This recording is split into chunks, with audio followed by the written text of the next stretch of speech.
पुण्यात वाढती गुन्हेगारी पाहता खाकीचा धाक राहिला आहे का असा सवाल उपस्थित होतोय। निगडी प्राधिकरणाच्या कृष्णा हॉटेलमध्ये 2 गावगुंडांनी एका व्यक्तीला लाथाबुक्क्यांनी बेदम मारहाण केली। किरकोळ कारणावरूनच वाद झाला होता आणि मारहाण करण्यात आली। ही संपूर्ण घटना सीसीटीव्ही मध्ये कैद झाली। सातत्याने अशा घटना घडत असल्यामुळे पुण्यात कायदा आणि सुव्यवस्था यांच्यावर अत्यंत गंभीर प्रश्न उपस्थित होत आहेत।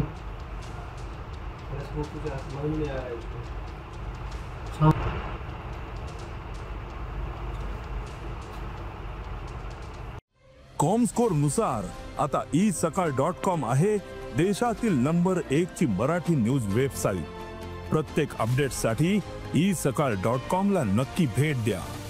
पुण्यात वाढती गुन्हेगारी पाहता खाकीचा धाक राहिला आहे का असा सवाल उपस्थित होतोय। निगडी प्राधिकरणाच्या कृष्णा हॉटेलमध्ये 2 गावगुंडांनी एका व्यक्तीला लाथाबुक्क्यांनी बेदम मारहाण केली। किरकोळ कारणावरूनच वाद झाला होता आणि मारहाण करण्यात आली। ही संपूर्ण घटना सीसीटीव्ही मध्ये कैद झाली। सातत्याने अशा घटना घडत असल्यामुळे पुण्यात कायदा आणि सुव्यवस्था यांच्यावर अत्यंत गंभीर प्रश्न उपस्थित होत आहेत।